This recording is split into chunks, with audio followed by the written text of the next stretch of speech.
Protecting and maintaining the health of our water quality is vital in San Diego. Clean water is good for the health of our ecosystem and, of course, for us too. CBS 8 Chief Meteorologist Carlene Chavis shows us how to keep water from trickling off your property and how to save it in the process. Irrigation runoff is a major contributor to water contamination in our county. Remember, the water on your property doesn't always stay there. That's why Project Clean Water wants you to keep runoff in check. We want to make sure that when we're irrigating all of these beautiful lawns that we have, that the water we are using stays on those lawns, Yes. Isn't hitting things like cement and then running off, and making sure that we're being really efficient with the use of that water. Excess water usage from sprinklers allows water to run off your property and transports toxins like oil from streets and driveways, harmful chemicals from fertilizers, and even trash. These untreated pollutants end up in our creeks, rivers, lakes, and eventually the ocean. Chelsea McGimsey with Project Clean Water says we should use these practices year-round, but right now would be a good time to make adjustments before we get into our rainier months. When we get rains and they're flushing things out, there's not as much of a buildup on like our roads or things of the different pollutants just because it's getting flushed out by the rain. But in the dry season, when we're not getting rain, the only thing that's going to be flushing all of those pollutants is water running off of your property, which means there's going to be a higher concentration of it in that runoff, and it's going to be a higher dose into our waterways. The Keep the Runoff in Check campaign focuses on 3 key actions. 1, inspect your irrigation for leaks and misaligned sprinklers. 2, direct your watering. Make sure you are targeting plants, not the sidewalk or streets, and please avoid overwatering. 3, protect waterways from pollution by stopping the runoff from leaving your property.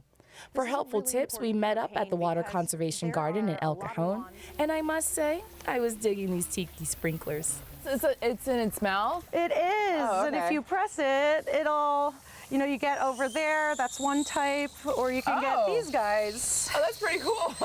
And you see how they've got it so that it's only landing on soil. We're not landing on pavement here. No. And it's very slightly sloped into this runoff basin here, which then you can use this to store. You can water your plants through that instead of having to use your metered water that you have to pay for. So this is a really interesting feature, actually. Chelsea showed off this feature, a bioretention basin.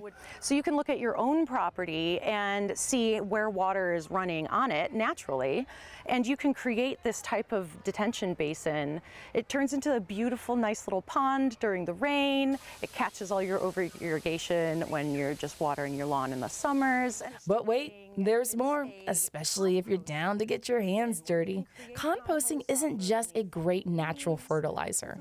When you layer it on top of your lawn or your landscaping, it creates a protective barrier that holds moisture against the ground, doesn't allow it to run off, and allows all of that moisture to slowly percolate down into your landscaping while providing nutrients for all of your plants to grow and look very lush. The use of mulch is also a great way to keep runoff on your property because the woody light material is efficient in absorbing water. Chelsea recommends putting 2 to 3 inches on your grass. Your soil will only absorb so much before it can't absorb anymore. We call that soil saturation. And once it hits that point, your grass can't suck it up as fast. It can't drink fast enough to keep up. And so all that water is going to run off your property. And in the long run, these tips to help you keep runoff in check will protect our county's ecosystem and prevent money from draining out of your checking account. So if you're making sure that your sprinklers are aligned properly, that you have no water running off of your property, and that it's all getting held in, with like your mulch or your landscaping, you're really making use of less water because it's kept right where it needs to be. And so you can keep your water bill down and hopefully mitigate some of those increased water costs. Saving our environment and money? Count me in. For CBS 8, I'm Chief Meteorologist Carlene Chavis.